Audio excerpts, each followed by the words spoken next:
ቴምር ሪል ስቴት እስካሁን ድረስ በብዙ ምክንያቶች ቤትና ሱቆችን መግዛት ፈልጋችሁ ላልተሳካላችሁ ደንበኞች እነሆ ቴምር ሪል ስቴት በመሃል ፒያሳ ከሊሴ ገብረ ማርያም ትምህርት ቤት ጀርባ ቅንጡ አፓርትመንቶችን ከልዩ የከተማ እይታ አረንጓዴ ስፍራን ከጠዋት ፀሐይ ጋር አጣጥሞ በያዘ መልኩ ለሽያጭ አቅርቦላችኋል። ከባለ 1 እስከ ባለ 3 መኝታ የሆኑ ቤቶች በ10% በ663,000 ብር ቅድመ ክፍያ ስናቀርብለው ቀሪውን በኢትዮጵያ ብር ያለምንም ወለድ ከ25% ልዩ ቅናሽ ጋር የሚከፍሉበትን ሁኔታ አመቻችተንዎት ነው። በተጨማሪም እዛው ፒያሳ ከአድዋ ሚውዚየም ፊት ለፊት የሚገኝ የመጨረሻውን የሆነ G+5 የገበያ ማዕከል በ900,000 ብር ቅድመ ክፍያ ለአዲስ ኮምፓስ ሚዲያ ቤተሰቦች ለሽያጭ አቅርበናል። ለበለጠ መረጃና ለሳይት ጉብኝት ከታች ባለው ስልክ ያገኙናል። ቴምር ሪል ስቴት። የአቶ ጀዋር መሐመድ ምስክርነት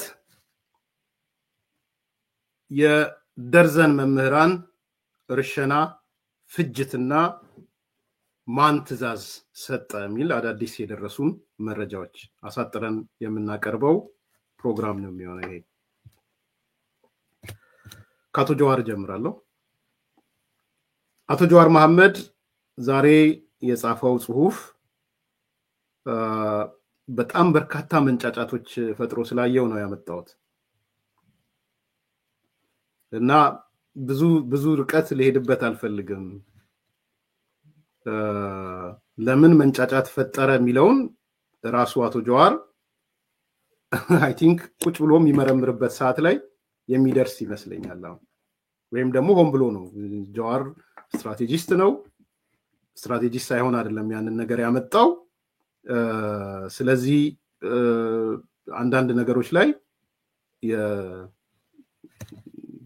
ቤዚካሊ ከዚህ ከደምቢዶሎ ጋር ያይዘው ነው ያነሳው አቶ ጀዋር። ዛሬ ደግሞ ዶክመንተሪው በኢቲቪ በሁሉም የመንግስት ሚዲያዎች ብርቱካን የተመለከተ እንደሚቀርብ አይቼ ግን ስላላየሁት ዝርዝር ማንሳት አልችልም። ዶክመንተሪውን ካየው በኋላ ፕሮግራም ይሰራበት ከሆነ መለሳለሁ ወደ ፕሮግራሙ ጠቃሚ ከሆነ። የሆነ ሆኖ ግን አቶ ጀዋር አንደኛ የማይሆን ነገር ለኩሶ ወደ ደምቢዶሎ ወሰደን። ከዛ በኋላ ግን የሚያመጣቸውን ነገሮች 1-2 ቀን ጠፋና ዛሬ 5-6 ነገሮች ነው የለጠፈው። ዛሬ ከጻፈው ውስጥ በጣም ብዙ ቁጣ የተወረወረበት ትልልቅ ድንጋዮች የተወረወረበትን ብቻ ነው ይዤ የመጣው። ምንድነው እሱ? አቶ ጀዋር ስለ ፊልድ ማርሻል ብርሃኑ ጁላ ምስክርነት ሰጥቷል። ይሄ ደጋፊዎቹንም እኔ ጀዋርን ስናገረው ያሉ በጣም ስድብ ውስጥ የገቡ አንዳንዶቹን ኤዲተሮቻችን ያባረሯቸው ሰዎችን ራሱ የሚያስደነግጥ አስተያየት ነው የሰጠው እና እንዴ ምንድነው ይሄ? ዚስ ሪሊ ጀዋር ነው ይሄ? እንደዚህ ይጽፋል እንዴ ጀዋር? ማን በጤንነት ነው? ምን ነክቶ ነው ይሄን የተባለው? ጀዋር በነገራችን ምን ቢጽፍ ነው? ስለ ፊልድ ማርሻሉ ምን ቢጽፍ ነው አቶ ጀዋር ይሄን የተባለው?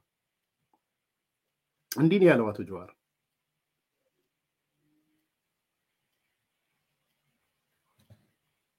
ፊልድ ማርሻሉ አፈሙዝ ቢደቀንባቸው መዋሸት አይችሉም። ፊልድ ማርሻሉ የሚያውቁትን የሰሙትን የሚናገሩ ቆፍጣና ወታደራዊ መኮንን መሆናቸውን እመሰክራለሁ ነው ያለው።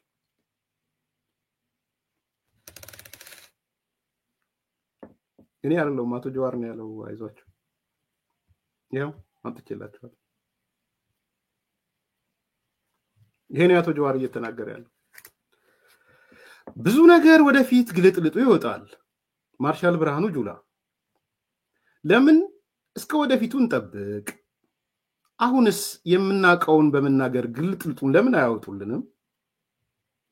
በነገራችን ላይ ማርሻል ፊልድ ማርሻል ማለት ነው አፈሙዝ ቢደቀንባቸው መዋሸት አይችሉም።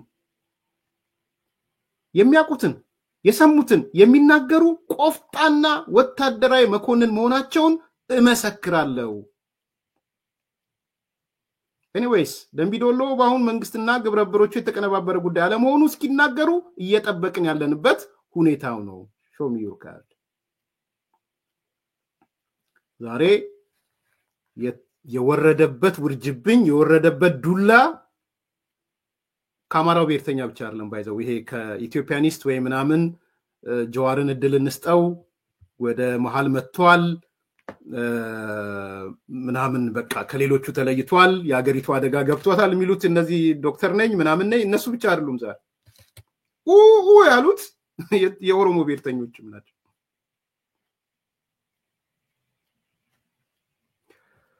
ዋል እንግዲህ ጀዋር ቻለው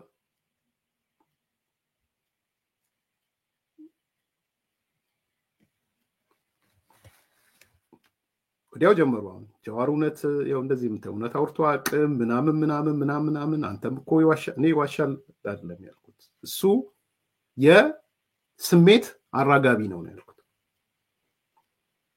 ፕሬዘንሲውን ለማረጋገጥ ማራገብ ስራ ነው የሚሰራው ነው ያልኩት። አሁን እሱን ለጊዜው ላይ አስቀምጠው ግን እየነገረን ያለው ፊልድ ማርሻሉ አፈሙዝ ብትደቅንባቸው መዋሸት አይችሉም። የሚያውቁትን የሰሙትን የሚናገሩ ቆፍጣና ወታደራዊ መኮንን ናቸው። ለኔ የዛሬው ፖይንት ነው። ያስደበደበው ጀዋር ነው።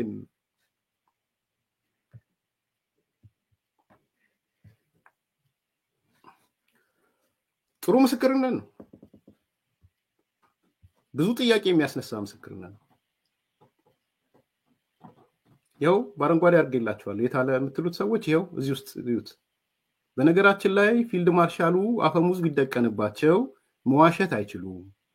የሚያውቁትን የሰሙትን የሚናገሩ ቆፍጣና ወታደራዊ መኮንን መሆናቸውን እመሰክራለሁ።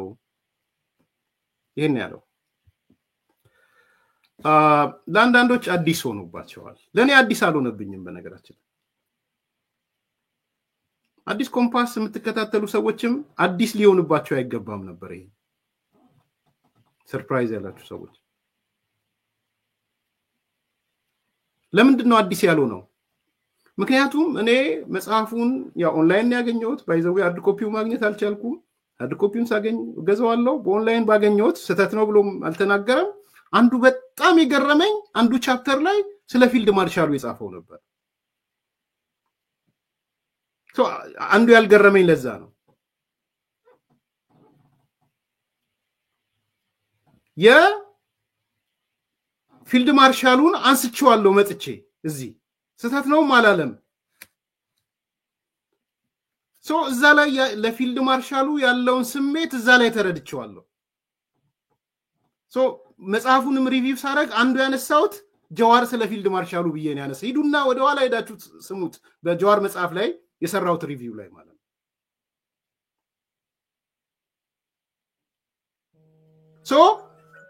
ምንድነው እያለን ያለው?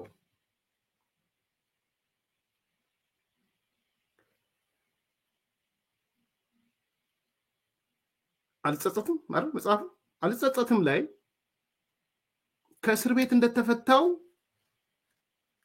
ጀነራሉ እቤቱ ጋበዘኝ ይላል። እቤቱ ከጋበዘኝ በኋላ አይ ቲንክ ምሳ ሰዓት መሰለኝ ጋበዘኝና ሙልጭ አርጎ ተናገረኝ ይላል እዛ ላይ ሙልጭ። ከዛ በኋላ እንደውም ባለቤቱ ይላል እባክቶ እስቲ ቡናውን እንኳን ይጠጣበት ቡናውን እንኳን ይጠጣ እስቲ ቶ እስክትለው ድረስ የፊልድ ማርሻሉ ባለቤት ማለት ነው። ከዛ እዛው ጋር ይቀጥላል። ጀነራሉ ሐቀኛ ናቸው፣ አገር ወዳድ ናቸው ይላል ማሳረጊያው ላይ። ኦኬ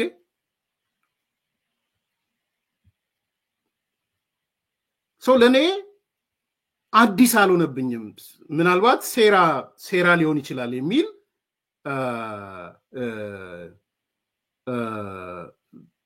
really የሴራ ፖለቲካ ምክንያቱም መጀመሪያ አካባቢ ሳየው ሚሊቴሪውን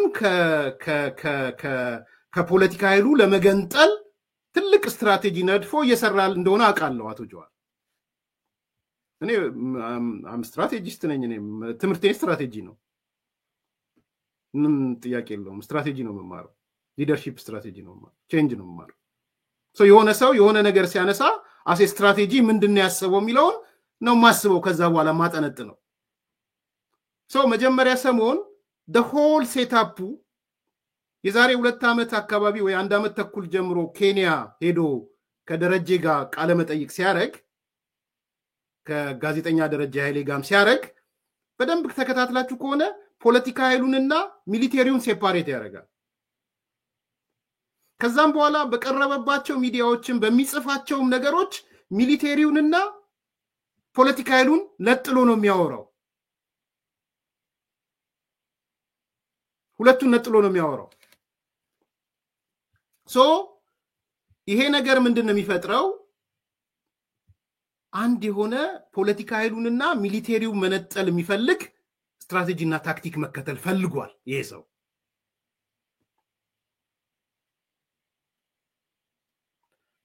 if you remember የታንዛኒያው ድርድር ላይ የታንዛኒያው ስምምነት ላይ ምንድነው ያለው ጀዋር መጥቶ 90% ተሳክቶ ሚሊቴሪዎቹ ፍቃደኛ ሆነው ጀነራሎቹ ስማቸውንም ጠቅሶ ፍቃደኛ ሆነው ብዙ ፕሮሰስ ከሄደ በኋላ ፖለቲከኞቹ አኮላሹት ነው ያለው ነሬድዋን ዶክተር ጌዲዮን ማለት ነው እንዳንድ የሆነ ስትራቴጂ ቁጭ ብሎ ሚሊቴሪውን ከፖለቲካ ኃይሉ መገንጠል አለብኝ ወይም በሁለቱ መካከል ጥርጣሬ መፍጠር አለብኝ የሚል ነገር ነበረው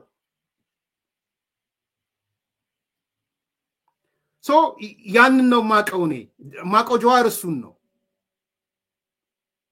ለምን እንደሚያረግም አቃለው because ይሄ ሰው ፕራይም ሚኒስተርነትን ድሪም ስለሚያረግ የብዙዎቹ የሚሸወዱት ይሄን ነው በነገራችን ላይ ስልጣንን ድሪም የሚያረግ የሀገሪቷን ቁልፍ ስልጣን ድሪም የሚያረግ ሰው ከጦሩ ጋር ይጣላል ብዙዎቹ ያልገባቸው ጠቅላይ ሚኒስትርነት ምናምን ድሪም አላቸው ዘመነ ካሴ ድሪም አለው አይደል ከሚሊቴሪ ጋር ተጣላም እንደዛ ኮንክ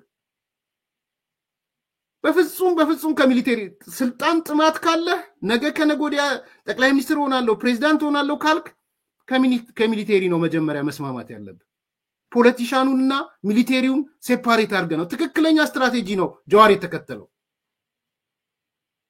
ልክ ነው ልክ አይደለም ሌላ ሆኖ እይታህን ግን ፖለቲከኞችን ባንድ በኩል ሚሊቴሪውን ባንድ በኩል ነው ማየት ያለበት የጀዋር ማይንድ ሴት እና ስትራቴጂ እሱ ነበረ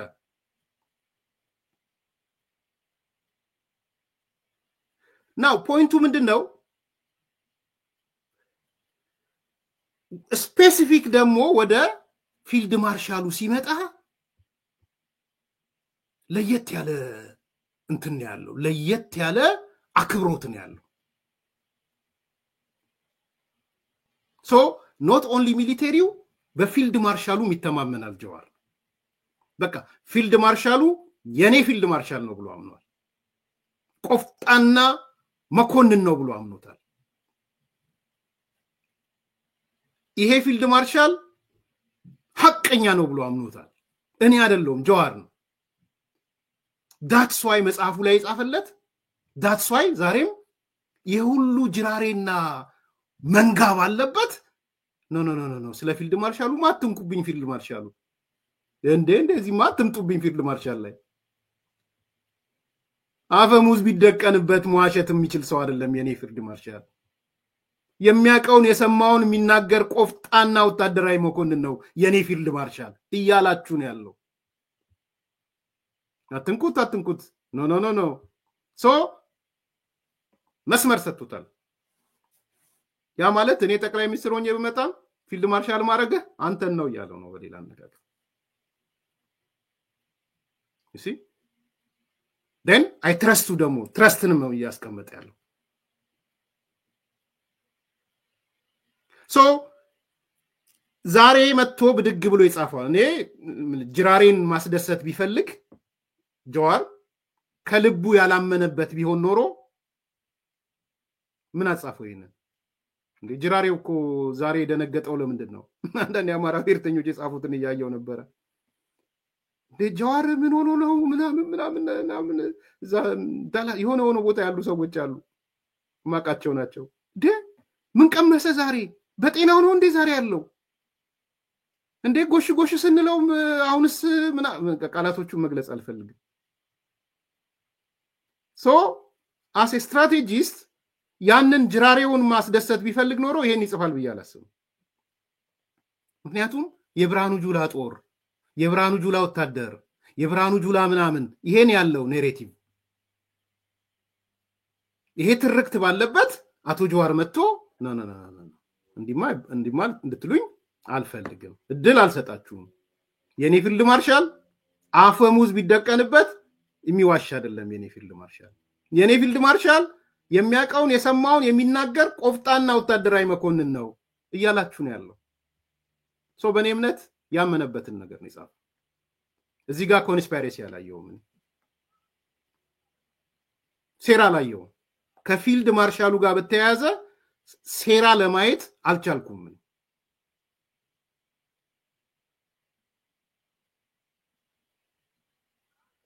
ተረዳችሁኝ?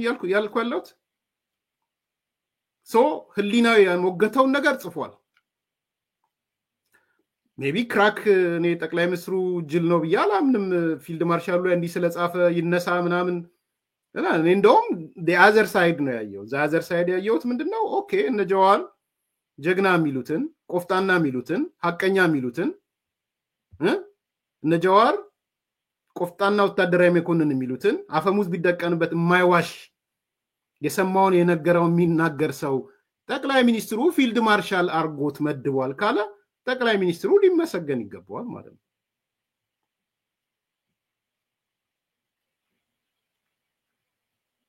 ለምን? ምክንያቱም አኮርዲንግ ቱ ጀዋር ጠቅላይ ሚኒስትሩ የመደበልን ፊልድ ማርሻል ምን አይነት ነው? ጠመንጃም ቢደቀንበት የማይዋሽ የሰማውን ያየውን የሚናገር ቆፍጣና መኮንን።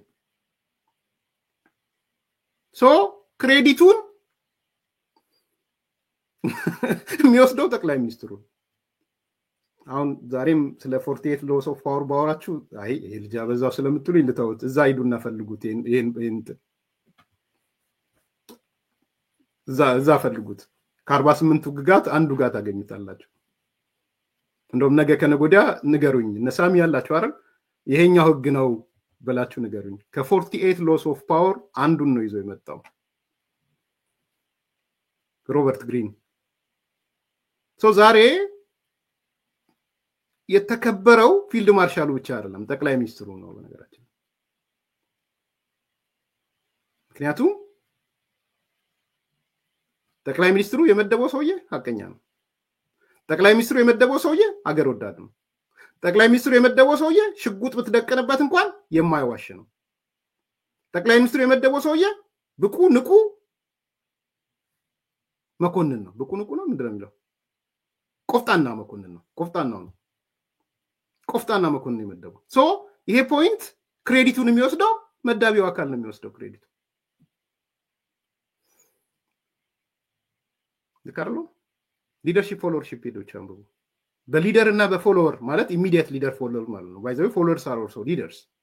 ሶ አት ዚስ ታይም በጠቅላይ ሚኒስትሩና በፊልድ ማርሻሉ መካከል ሊደርሺፕ ፎሎወርሺፕ ሪሌሽንሺፕ ነው ያለው። በዛ ሪሌሽንሺፕ ውስጥ ሄልዚ ሪሌሽንሺፕ አለ ማለት ነው። ጉደኛ ነው አብደላ ቴንክ ዩ። ይሄ ነው ህጉ። አብደላ በድር በቃ ይበቃል። ይሄ ነው ነው 48 ሎስ ኦፍ ፓወር ሲመጣ አብደላ በድር የጻፈው ነው። ያው ሼር አድርጌላለሁ አብደላ። ሶ ለኔ ወደ ቁም ነገሩ ልምጣና the credit is goes to the prime minister። እዚህ ጋር ግን የጀዋርን ከሬጅም ሳላነሳ ማለፍ አልፈልግም። ጀዋር ጀግና ነው ምናምን የሆነ ፕሮግራም የሰሩዋሉ የደጺ ልጆች።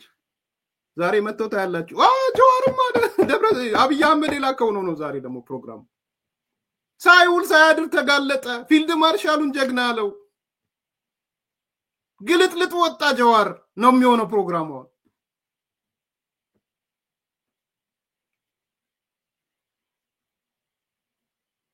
because ሁሌም አንዱ መመዘኛ ባይዘው የሊደር መመዘኛ እሱ ነው የመደብካቸውን ፎሎወሮች ነው ቴስት የምታደርገው ስኮር ካርዶች አሉ የሊደርሺፕ ስኮር ካርድ የሚባል አንድ መሪ ከመሪ ማለት ኢንፍሉዌንስ ማለት ነው ሊደር ኢዝ አን ኢንፍሉዌንስ ተጽዕኖ ማሳደር ማለት ነው ባጭሩ ሌላ እኮ ሰው ላይ ነው የሚሰራው ሶ ያንተ ኳሊቲ ከሚለካበት መንገድ አንዱ ፎሎወሮችን ነው የምታየው is not only he ኢትዮጵያውያን አንተን ለማወቅ ጓደኞችን ወቀኝ እንደሚባለው ብቻ ሳይሆን አንተን ለማወቅ በስር ያሉትን ሰዎችም ወቅ ይባላል ምን አይነት ሰዎች ነው የመደብኩ ኢንተሌክቹዋሎች ናቸው ምሁራኖች ናቸው ዘረኞች ናቸው ምናምን ነው መለኪያ ሶ አንዱ ይሄ ባላንስድ ስኮር ካርድ ተሰሩ ሊደርሺፕ ክራይቴሪያ ላይ ኤርሚያስ አስ ሊደር ቢቀመጥ በሱ ስር ያሉት ፎሎወሮቹ ምን አይነት ፎሎወሮች ናቸው because አሁን ዘመኑ leadership followership relationship by the way አዲሱ ዘመን leadership followership ነው ሊደር ብቻውን ለውጥ አመጣም ፎሎወሮቹ ከሌሉ because followers are also leaders አዲሱ የሊደርሺፕ ኮንሴፕት እሱ ነው leadership followership ነው ብዙ ጊዜ ስልጣና ሲሰጥ ማየው ለኢትዮጵያ መንግስትን በዚህ አጋጣሚ ነዛዲግ እንደውም አውርቼዋለሁ I think ይሄ followership ለምንድን ነው ማታመጡት ብዬ equally leadership የሚያሰለጥና አካል followership ማሰልጠን አለበት ሶ በፎሎወርስ እና በሊደሮች መካከል የሚኖር ባላንስ ነው ኢፌክቲቭ ሊደርሺፕ የሚባለው ስለዚህ መንግስትም ሌሎች አካባቢም ሊደርሺፕ አካዳሚ ሊደርሺፕ ምናምን ሲሉ ነው ቢችሉ ሊደርሺፕ ፎሎወርሺፕ አካዳሚ ነው ማለት ያለባቸው ኢኳል ነው መሰጠት ያለበት በሊደርሺፕ እና በፎሎወርሺፕ because ፎሎወርሺፕ ተከታይ ማለት ብቻ አይደለም ተከታዮች መሪዎች ናቸው ሶ ሳን እኔ ባላንስድ ስኮር ካርድ ይዤ ጠቅላይ ሚኒስትሩን መዝን ብባል አንዱ መመዘኛዬ የመደቧቸው ሰዎች እነማን ናቸው የሚለውን ነው ሊስት አድርጌ የምመድበው ሶ ኢፍ የመደቡት ሰው አሁን ሚሊተሪ ነው ቆፍጣና ነው እንደተባለው ቆፍጣና ከሆነ ቆፍጣናው ይሄ እንትና ላይ እንዳለው ያዩ ፈንገስ ላይ ቆፍጣናው ይላል በጣም ወደው ነው ባይዘው ያዩ ፈንገስ ላይ ያለው ቆፍጣናው እንደውም አንዴ የዛሬ 8 ዓመት አዲስ አበባ ሆይ 10 ቆፍጣና ይኖርሽ የሚል በጣም ደስ የሚለኝ ራሴ የምወደው ጽሁፍ ነበር ለራሱ እንትና ልኬለታለሁ እዚህ ነበር አይዛኔ ማን ነው ያዩ ፈንገስን የጻፈው ልጅ ናጥሩ ተነቧን 5-6 ገጽ ናት አዲስ አበባ ሆይ ቆፍጣና 10 ቆፍጣና 10 ክፍለ ከተማ ስለነበር 10 ቆፍጣናው ይኖርሽ በቃ ይሄ ቆፍጣናው ማለት የመሰለው የሚናገር ማይፈራ ደፋር ያዩ ፈንገስ ውስጥ የምታዩት ቆፍጣን ነው 10 ቆፍጣን ነው ሶ ዛሬ መጥቶ ጀዋር ቆፍጣን ነው ብሎታል I don't know ያንንም አይቶት ከሆነ አላቅ in any case ወሪ ላለማድረግ ይሄ ኢሹ ትልቅ የሊደርሺፕ ፎሎወርሺፕ ሪሌሽንሺፕ ነው ታንክ ዩ በረከት በላይነህ ነው ስሙ ልክ ድራማውን አሜሪካን ሀገር ዲሲ መጀመሪያ ያየሁት እሱ ነው መጥቼ ሳይው 4 ቀን 5 ቀን ቁጭ ብዬ አዲስ አበባ ወይ 10 ቆፍጣና ይኑርሽ የሚል ምናልባት ዩቲዩብ ብላችሁ ኤርሚያስ ብላችሁ ብሩክ ነው ያነበበው ፈልጉትና አግኙት አስታውሳለሁ ያንና አግኝቼውም ነበር በረከትና እንደ ሀገር ቤት እንዳልገባ ልታረገኝ ነው ምናምን አለ ግን እኔ ፊል ያረኩትን ነበር የጻፍኩት in any case ቆፍጣና መሆንም ምንም መሆን አንዱ ፖይንት ይሆናል ማለት ነው ኦኬ ሁለተኛው ከፋኖ ጋር የተያያዘ ነው ከፋኖ ጋር በተያያዘ አጭር ነገሮች ነው ማነሳው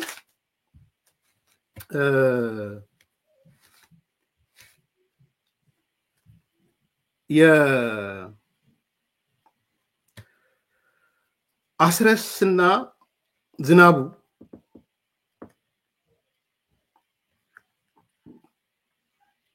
እነዛና መምህራን ባይዘዌ 12 መምህራን ደርሰዋል የተፈጁት 12ቱን መምህራን ያስፈጇቸው አንደኛው አስረስ ነው ሁለተኛው ዝናቡ ነው ኃላፊነት ወስጄ ነው የምናገረው 12ቱንም ረሽኗቸው ያለው ዝናቡ የሚባለው የሸዋ የጎጃም ፋኖ የወታደራዊ አዛዥ ነው እንደነገሩኝ ከሆነ ዝናቡ። ያሳዝናል፣ ግን ይሄ እውነት መቀመጥ ስላለበት ነው። በደንብ ስሙ፣ ቁረጡት። ይሄን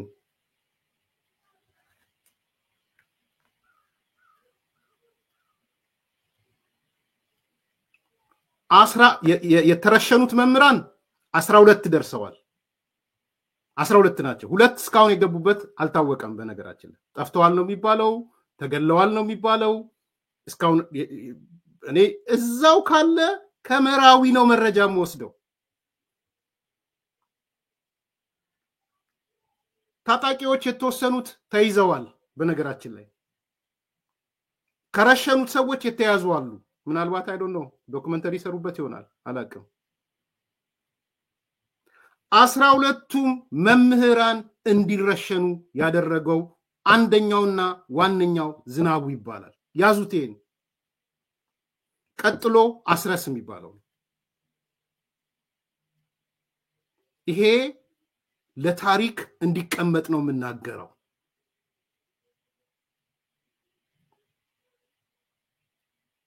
ሰሞኑን ሳነሳላችሁ ነበር ምን እየተካሄደ እንደሆነ። ከዛ ቀጥሎ ማን ነው የፈጸመው የሚል ነገር ሳይ በተለይ ዝናቡ የሚባለው ከአንዳርጋቸው ጋር ቀጥታ ግንኙነት አለው። ኤርትራ ነበረ፣ እንደሰማሁት ከሆነ ኤርትራ ነበር የነበረው። ያ ባለፈው ድምጹን ያሰማችሁ ከሱ ጋር የተነጋገረው ከዝናቡ ጋር ፈጀናቸው ያለው ማለት ነው። የዝናቡ የሚባለው ሰው ቀጥተኛ ትዕዛዝ ነው ያረፈው።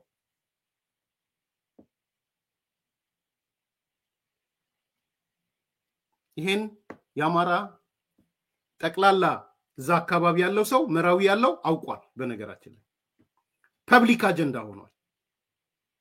መምህራኖቻችንን የረሸነብን ዝናቡ የሚባለው ነው ያስረሸነብን፣ አስረስ የሚባለው ነው የሚል በህዝቡ ዘንድ ሰፍሯል።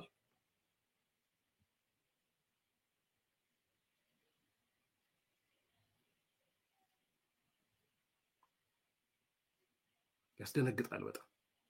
እኔ ምን ማለት ለመስማት በሚከብደኝ መጠን እንዴት ስል ዝናቡ ማለት እኮ ባለፈው የነገርን ነው። ዝናቡና ያኛው ልጅ ግንኙነት አላቸው። ግንኙነታቸው ደግሞ ከኤርትራ በረሃ ነው የሚጀምረው። ዝናቡም ኤርትራ ነበር የነበረው። ኤርትራ ብቻ ሳይሆን ከአንዳርጋቸው ጋርም ተገናኝተዋል። ከሻዕቢያ ሰዎችም ጋር ተገናኝተዋል። ነገሩን ለማቀጣጠል ትምህርት ቤት የሚያስተምሩ መምህራንን በነገራችን ላይ በየቤታቸው እየሄዱ ነው የለቀሟቸው። መንግስት አስተምሩ ይሏቸዋል፣ እነዚህ አታስተምሩም ይሏቸዋል። በዛ ላይ ደግሞ የመሰናዶ ትምህርት ቤትና የሃይ ስኩል ትምህርት ቤት ነው። ዛት ሚንስ በማስተርስ ሌቭል ያሉ መምህራኖች ናቸው። በነገራችን 12 ሰው ነው ያሳጨደው ዝናቡ የሚባለው። 12 ሰው ነው ያሳጨደው አስረስ የሚባለው። 12 መምህራን እንዳተዋቸው ያው ያዟቸው፣ ወሰዷቸው ሌላ ከተማ፣ ረሸኗቸው። ይሄን የሆነው ጉድን ስማ የአማራ ህዝብ። ይሄ ነው ሊደበቅ የፈለገው በብርቱካን ውስጥ ሊደበቅ። የብርቱካን ፖለቲካ ከዚህ ጋር የተሳሰረ ነው። እስካሁን አንድ ለአማራ ቆረቆራለሁ ብሎ መግለጫ ያወጣ ቅሬታውን ያቀረበ የለም ከያሬድ ኃይለማርያም ውጪ። ያሬድ ኃይለማርያም ምስጋና ይድረስ ባለበት የሰብአዊ መብት ተሟጋች እንደሆነ ካቃሉ ከያሬድ ኃይለማርያም ውጪ አንድም የአማራ ታጋይ ነኝ ለአማራ ነው የቆምኩት ምናምን የሚል ውግዝ ሲል አትሰሙም። የሆነው ይሄ ነው። እድሜ ልክን ሀውዱ ነው ያልክሽ አትጠይቂ። የምናቀውና ያየነው መረጃ ነው የምናቀርበው። የብርቱካን ፖለቲካ የመጣው ከሌላ አይደለም። 12 መምህራን አቁሞ ስለረሸኑ ነው። ለምን ታስተምራላችሁ ነው ምክንያቱ። ለምን ትምህርት ቤት ሄዳችሁ ነው ምክንያቱ። ቢኮዝ መንግስት ሂዱ ይላቸዋል። የልጆች አባቶች አንደኛው ልጅ ገና ተወልዳ 3 ወር ያልሞላት የ3 ወር ጨቅላ ይዞ ነው የሞተው። ሚስቱ ስራ የላትም። እርማችሁንም አውጡ። ስራ የሌላት ሚስቱ ቁጭ ብላ ቤቷ ባሌ ስራ ከቤቱ ጎትተው አውጥተው ወስደው ሌላ ከተማ ነው የደፉት የረሸኑት። ቢኮዝ ኦፍ ዝናቡ የሚባል ቢኮዝ ኦፍ አስረስ። ይሄ ነው የአማራ ትግል። በነገራችን ላይ እኔ አላውቀውም ዝናቡ የሚባለው ማን እንደሆነ። አሁን በደረሰኝ መረጃ ነው የምነግራችሁ። ኤርትራ ነበረ። የሚገናኘው ከአንዳርጋቸው ጋር ነው። የሚገናኘው ከሻቢያ ጋር ነው። ትእዛዝ የወሰደው ከሻቢያ ነው። ቀጥታ የነገራቸው ያገኛችሁትን መምህር በሙሉ ረሽኑ ነው ያላቸው። ትምህርት ቤት ያገኛችሁትን ተማሪ በሙሉ ረሽኑ፣ ካልረሸንን ካላንጫጫን ለውጥ አናመጣም። ይሄ ነው የሆነው። 12 መምህራን። ያሳፍራል፣ ያሳዝናል። ደን የብርቱካን ፖለቲካ መጣ። ከዛ በኋላ ያንዲ ልጆች የብርቱካን ፖለቲካ ማጮ ጀመሩ። ከዛ በኋላ አሁንም አጌን ያሬድ ኃይለማርያም በጣም ነው ማመሰግነው ላደረከው ነገር። ይሄ ነገር ቢያንስ በአደባባይ መወገዝ አለበት ብለ ያሬድ ኃይለማርያም የሰብአዊ መብት ተሟጋቹ ቁጭ ብዬ ነው ያየሁት። ኖበዲ እንደዚህ አይነት ጅምላ ጨፍጫፊዎች ከሻቢያ ጋር ከናንዳርጋቸው ጋር ከአንዲ ልጆች ጋር እየተነጋገሩ እየጨፈጨፉ የብርቱካን ፖለቲካ ይነገራል። የብርቱካን ፖለቲካ እንዲሆነች የብርቱካን ፖለቲካ የመጣው ይሄንን ለማደፋፈን ነው። ያሳፍራል፣ ያሳዝናል። መምህራን መቼም ማታገኙዋቸው። በነገራችን ያው መሰናዶ ትምህርት ቤት የዩኒቨርሲቲ የሚያዘጋጁ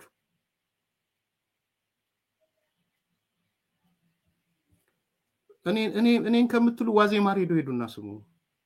11 ብሏል። አንድ ጨመርኩላችሁ። አንድ ተጨምሯል። 2 ጠፍተዋል። የኔ ደግሞ አዲሽን 2 እስካሁን አልተገኙም።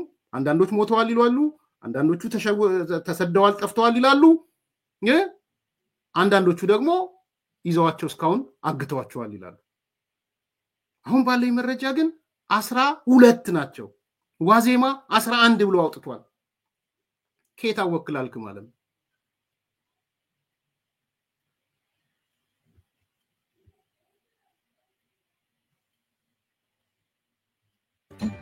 ጤና ይስጥልኝ። ከዋዜማ ዕለታዊ ዜናዎች ጋር አብራችሁን ቆዩ። ኢዮብ ተስፋዬ ነኝ። በአማራ ክልል ሰሜን ጎጃም ዞን ሰሜን ሜጫ ወረዳ መራዊ ከተማ 11 መምህራን ባለፈው ሳምንት ሐሙስ በታጣቂዎች የጅምላ ግድያ እንደተፈጸመባቸው ዋዜማ ሰምታለች። ታጣቂዎቹ ግድያውን የፈጸሙት በአካባቢው የጠራነውን የሥራ ማቆም አድማ ተላልፋቸዋል በማለት እንደሆነ ምንጮች ገልጸዋል። በታጣቂዎቹ የጅምላ ግድያ የተፈጸመባቸው መምህራን በመራዊ ከተማ በሚገኙት ኮሎኔል ታደሰ ሙሉነ መሰናዶ ትምህርት ቤትና በበላይ ዘለቀ ሁለተኛ ደረጃ ትምህርት ቤት የሚያስተምሩ መምህራን እንደነበሩ ዋዜማ የደረሳት መረጃ ያመለክታል። በርካታ የቡድኑ ታጣቂዎች ሐሙስ ዕለት ወደ ከተማዋ ዘልቀው በመግባት መምህራኑን ከየቤታቸው አፍነው መውሰዳቸውን ከዚያም ወደ ሐሙሲት ከተማ ይዘዋቸው በመሄድ በጅምላ እንደገደሏቸውና በማግስቱ አርብ አስከሬናቸው ለቤተሰብ እንዲመለስ ማድረጋቸውን ምንጮች ገልጸዋል። የሟች መምህራን አስከሬን የደረሳቸው ቤተሰቦች 4 ያህሉ መምህራን በመራዊ ከተማ በምትገኘው ቅድስት ማርያም ቤተክርስቲያን የቀብር ስነ ስርዓታቸው እንዲፈጸም ማድረጋቸውንና ቀሪዎቹ ደግሞ በየአቅራቢያቸው በሚገኙ አብያተ ክርስቲያናት ስርዓተ ቀብራቸው እንዲፈጸም መደረጉን ዋዜማ ተረድታለች። ሁሉም መምህራን ቤተሰብ የመሰረቱና ልጆች ያሏቸው መሆናቸውን ያስረዱት ምንጮች በመንግስት በኩል ወደ ስራቸው ተመለሱ በሚልና በታጣቂዎቹ በኩል ደግሞ ስራ አቁሙ በሚል አጣብቂኝ ውስጥ እንደነበሩም ገልጸዋል። ታጣቂዎቹ ድርጊቱን በፈጸሙበት ዕለት የመከላከያ ሰራዊት አባላት፣ የክልሉ ፖሊስና ሚሊሻ እንዲሁም የአድማ ብተና አባላት በከተማዋ እንደነበሩ፣ ሆኖም በዕለቱ ወደ ከተማዋ የገቡት ታጣቂ ቡድኑ አባላት ቁጥራቸው ከፍተኛ ስለነበር የጸጥታ አካላቱ ማፈግፈጋቸውን ዋዜማ ተረድታለች። በዕለቱ ለተወሰኑ ሰዓታት ከተማዋ በፋኖ ታጣቂዎች ቁጥጥር ስር እንደነበረች የተገለጸ ሲሆን ከጊዜያት በኋላ በመከላከያ ሰራዊት አባላት ቁጥጥር ስር መግባቷንም ምንጮች ተናግረዋል። በአሁኑ ወቅት በከተማዋ ከፍተኛ ውጥረት መኖሩንና ከዚያ ቀን ጀምሮ የመማር ማስተማር ስራ ሙሉ ለሙሉ መቆሙንም ምንጮች አስረድተዋል። በተለይም በከተማዋ ዙሪያ ባሉ ገጠራማ አካባቢዎች በየዕለቱ ከፍተኛ የጦር መሳሪያ የታገዘ የተኩስ ልውውጥ እንደሚደረግ ዋዜማ ያነጋገረቻቸው ምንጮች አክለው ገልጸዋል። ምንጮቹ ከዚህ ቀደምም በከተማዋ በአንድ ሁለተኛ ደረጃ ትምህርት ቤት ስብሰባ ላይ በነበሩ መምህራን ላይ በታጣቂዎቹ በተወረወረ የእጅ ቦምብ በርካታ መምህራን አካላዊ ጉዳት ደርሶባቸው እንደነበር አስታውሰዋል። የአማራ ክልል ርዕሰ መስተዳድር አረጋ ከበደ ከትላንት በስቲያ በባህር ዳር ከተማ በተዘጋጀ አንድ መድረክ ላይ ባደረጉት ንግግር ክልሉ በዘንድሮ የትምህርት ዘመን 7 ሚሊዮን ተማሪዎችን መዝግቦ ለማስተማር ቢያቅድም ባለው የጸጥታ ችግር ምክንያት የተመዘገቡት ተማሪዎች 2.8 ሚሊዮን ብቻ መሆናቸውን ተናግረው ነበር። ሰሞኑን በመንግስት ኃይሎችና በፋኖ ታጣቂዎች መካከል በተለያዩ አካባቢዎች ግጭቶች እንደገና አገርሽተዋል። የተረሸኑት 12 ናቸው። አንድ ተጨማሪ መጥቷል። ስሙንም ነገ ወይ ከነገ ወዲያ ይዤው እመጣለሁ። 12ቱንም እንዲረሸኑ ትዕዛዝ የሰጠው ዝናቡ ይባላል። ከዝናቡ ቀጥሎ አስረስ ነው የሚባለው። ፋኖ አስረስ ዳምጠ የሰጧቸው ትዕዛዝ ደግሞ እንደያዛቸዋቸው ሌላ ቦታ ወሰዱና ረሽኗቸው። መረሸናቸውን ደግሞ ሄዳችሁ መራዊ ላይ ተናገሩ ለህዝቡ። ስለዚህ ትምህርት ቤት ለማስተማር ሲጣጣሩ የነበሩ ሌሎች መምህራን እንዳያስተምሩ ያደርጋል። ተማሪዎችም ትምህርት ቤት የገቡ ካለ ረሽኗቸው። ከዚህ በፊት መምህራን የተሰበሰቡበት ቦታ ላይ ቦምብ ወርውረው ነበረ። በነገራችን ይሄ ነው እውነቱ። ዋዜማ ነው መንግስት ነው ምናምን አትበል ወረኛ። ይሄ ነው እዚህ ዋሽንግተን ዲሲ ቁጭ ብለው የሚሰሩላችሁ ይሄንን ነው የሚሰሩላችሁ። አምስተርዳም ቁጭ ብለው እነ ፋሲል የሚሰሩላችሁ ይሄንን ነው። ሀገሩ ነው መራዊ። ይሄ አማራ መሆን አይጠይቅም። ይሄ ሰው መሆን ነው የሚጠይቀው። ይሄ አንድ የገለልተኛ ነኝ እኔ ምናምን ይሄ ምናምን ሰርታ ሲሰራ ሰምታ ቢኮስ ይበላላ።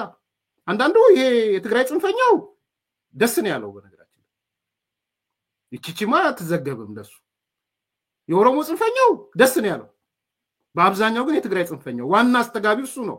ይሄ የደብረጽዮን ልጆችም ትላንት ከትላንት ወዲያ ኢትዮጵያ ሲሉ ሲደልቁ የነበሩ ዛሬ ግን አማራው ቢጨፈጨፍ ቢዳከም ዘሶኮልድ ወልቃይት ራያ እናገኛለን የሚሉ እነሱም ደስን ያላቸው እንኳንም ተጨፈጨፈው አማራው ብሎ ማለት ነው። እንኳንም መምህራን ተጨፈጨፉ ብለው ሲያወግዙ አትሰሙም። ቢኮዝ ለምን የሚያወግዙት? ይሄን ካወገዙማ ሌላ ሊሆን ነው። ስለዚህ 12 መምህራን ሁለቱ የገቡበት አይታወቅም። ስም ዝርዝራቸውን አመጣለሁ ይዛፍኗቸዋል ነው የተባለ። ኤንድ ኮኔክሽኑ ያልኩት ነው። ዝናቡ ማለት ከአንዳርጋቸው ጋር ነው የሚገናኘው፣ ከሻቢያ ጋር ነው የሚገናኘው። በረሃ ያኔ ግንቦት 7 ውስጥ ኤርትራ ነበረ። ያ እሱም ትዕዛዝ የተቀበለው ልጅ ኤርትራ የነበረ ልጅ ነው። ኢዜማ ምናምን ውስጥ የነበረ ልጅ። ይሄ ነው እውነቱ። ነጭ ነገር ካበላ ሄሎ የት ነው? አቤት ነው ያው ምን አለ? አንተ የእንትና ያበጃለሙን የልጅጋል ያንተናን ኮምርተውታ እንዳሉ ያበጃለሙን ተመምሩ ማለት ነው። አበጃለሙ የሪሙ ያለች ይባል የሷ የልጅጋል እዚያ መናኸሪያው በር ላይ ሻይ ቤት መሸጥ ልጅ አታውቀን? የሷ ባሪያ ሙላት የሚባል ሙላት ይረን እና ሰምተህ አስፋልት ተመቶ ሞቷል አሉ። አስፋልት ነው ሞቷል አሉ። አስፋልት ነው ሞቷል። ምንድን ነው ያደረሰው? ድሮኔ ካቢኔ ነው የነበረ። አሁንም አንጃኒ ዛሬ ዋጋ ሳይከፈል ደህና ስራ ተሰርቷል። ማራት ሆነች ዛሬ ማርና እስከ መናኸሪያው ፖሊስ ተቆን ነው። ኧረ በስመ አብ ተው ዝም ብለህ ዛሬ ጥሩ ነው። በጣም ደስ የሚል ነገር ነው። መምህራን እኮ ሁሉ ነገር ነው እንዳል ሁሉ ነው በቃ ደግሞ ተመምራን አለ እንደዚህ ምን አክላስ ነው ሙሉ ሲገደላቸው ተማሪ ምናል ወደ 20 ምናምን ተማሪ ገለኝ ይወጣል ከየትኛው አዛ ሽምብራም እዚህኛውም ሃይስኩልም አንድ ተማሪ ገለና ነው አረ አባቱ ተማራ ነው ደግሞ የሚያሳዝኑ ነው አረ እድም ይበላል ዘልቶስ ለሱም እንዳልሞላ ድረስ ነው ታሰረው የሚተገኘ አረ በስማም ዳሉ ባንዳና ወጣችሁ አላ ወጋዳሻ ወራቱ ታን ከሰከሰ ያለያስ ነው አሁን ተታከታለሁ እና ጌታችን ነው ተምተኔ መጣው ደሱ አራውን ሳልመጡም ገና ይመጣሉ በሚል ፍራቻ ነው ዋሽው ገቁጭ ነው አዎ ባለሽ ይሄ ነው አማራ ክልል እየሆነ ያለው። ይሄ ነው የብርቱካን ሽፋን ይሄ ነው ያለው ዶክመንተሪው አለችበት ከሌ ያላችሁ ነው ሳይመጣበታል። ግን እዚህ ተቀምጠው የሚሰሩት እነ ኢንጂነር ይልቃል ይሄን ነው እየሰሩ ያሉት ባይዘው ቲፒካሊ እየሰሩ ያሉት ይሄንን ነው። ተዳከመ ምናምን ህዝብ ውስጥ ጫጫታ የሚፈጠር ከሆነ መግደል አለብን ግደሉ ይሄን ነው ያራመዱ ያሉት።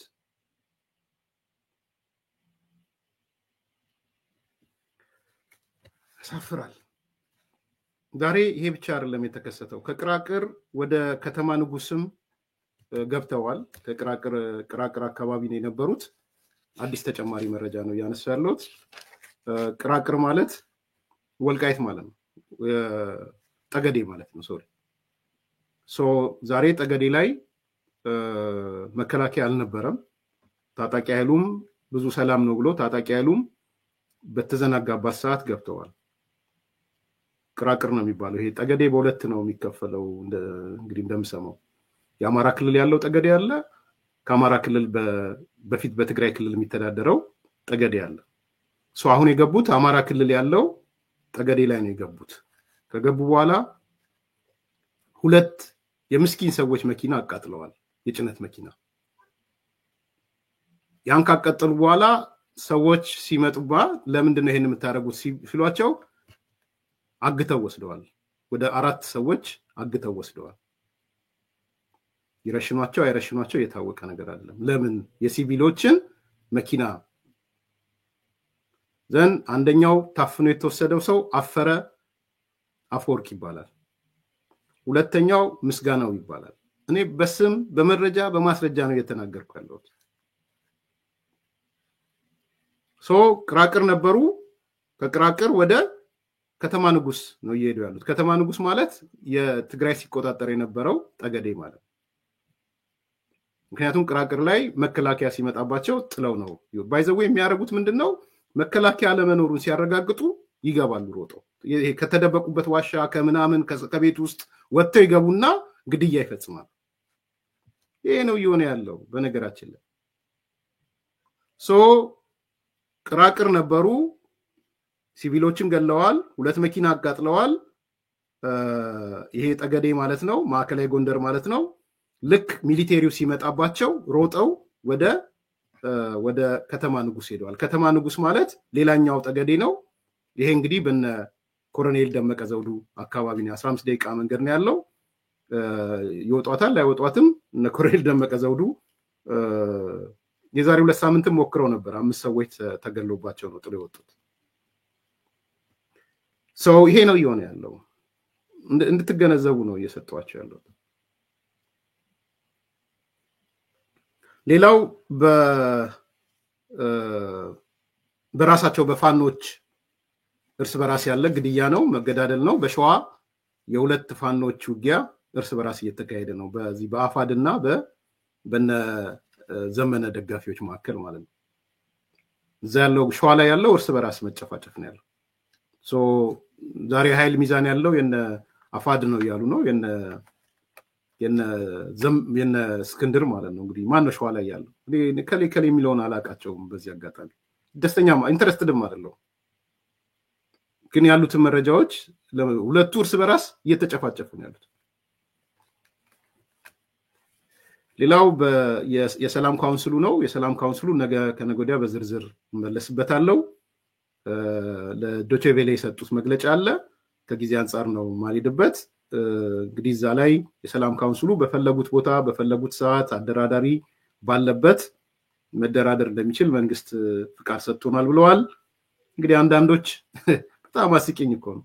አሁን እዚህ ዶክመንተሪ ላይ ተነሳች ያላችኋት ሴት ሲሸነፉ ድርድር አሉ። ቢኮዝ አንቺ የፈለግሽው 14 መምህራን እንዲረሸኑ ነው። የነ ዝናቡ ሰው ነሽ አንቺ። አም ሶሪ መጥራት አልፈልግም ነበር መጥራት። ግን እነ ዝናቡን ነው ፎቶግራፍ የሚደረገው። የሚያሳዝነው እኮ ደግሞ መምህሮች ናቸው ይሄን የሚሉት። ህይወታቸውን በመምህርነት ይገፉ። አይሰቀጥጣችሁም?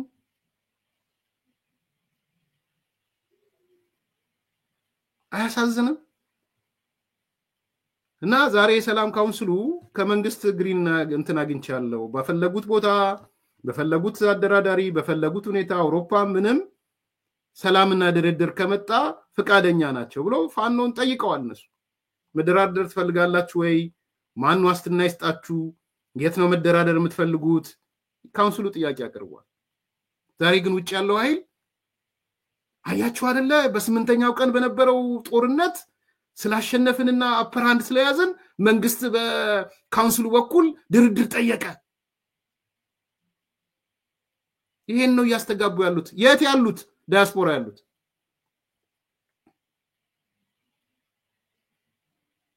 እንዴ መንግስት ጫንቃውን እያራገፈ ነው። ነገራችን ዝም ብለህ ኑ ግቡ ምናምን ከምትል በሰላም ካውንስሉ በኩል አውሮፓም ይሁን ሌላም ይሁን ክብር አግኝተው እንደ ህወሓት አፍሪካም ሀገር ይሁን ብለን ስንጨቀጭቅ የነበረው መንግስትን እኔ ልጨቀጭቀው አልችልም። አሁን ካውንስሉ ወጥቶ ይፋ አድርጓል። መንግስት ፍቃደኛ ሆኗል። መንግስት ክሬዲት እያስቆጠረ ነው። በነገራችን ላይ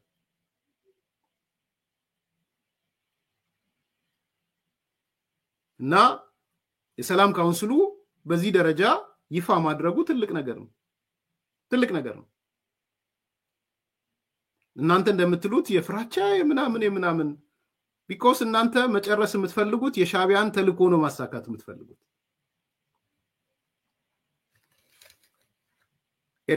አማራ ክልልን ኤርትራ ማድረግ ግን በጣም ከባድ ነው። ኤርትራናይዜሽን ኦፍ አማራ ከባድ ነው።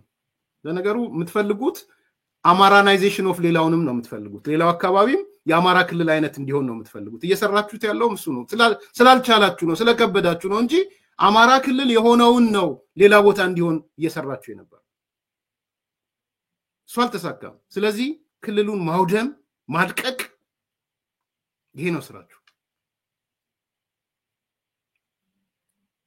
አድማጭ ተመልካቾች ያለን መረጃዎች እነዚህ ናቸው። በደንብ አጠናክረን እንመጣለን። ለዛሬ በዋናነት ግን የዛሬው ቁልፍ ነጥብ 12ቱን መምህራን ያስረሸኑት ሁለቱ ሰዎች ናቸው። ዝናቡ የሚባለውና አስረስ የሚባለው ናቸው። ይሄን ደግሞ የተያዙ ሰዎችም አሉ ከነሱ ውስጥ ፕላስ የሻቢያ ተልእኮ መሆኑን ረሻኖቹም ኮንታክት ያደረጉት ዝናቡን ነው። ዝናቡ የሚባለው ኤርትራ በረሃ ነበረ።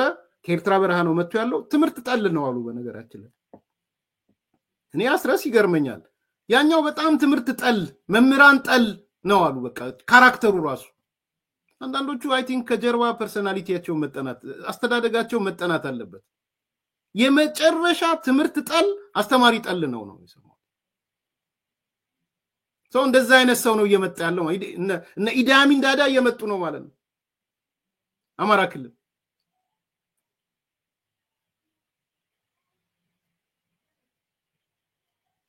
አማራ ክልል እየመጣ ያለው ኢዲ አሚን ዳዳ ነው ማለት ነው። ትምህርት ጠል የሆኑ ሰዎች ረሽኑ እያሉ ነው ያሉት። የሆነ ሰው ታሊባን ሲል ሰምቼዋለሁ። ክርስቲያን ታሊባን ሲል ሲሳይ ነው።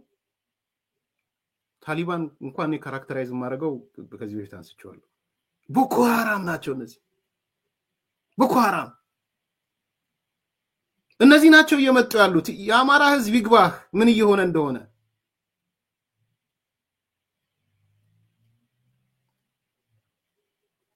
ይሄ ነው እውነቱ።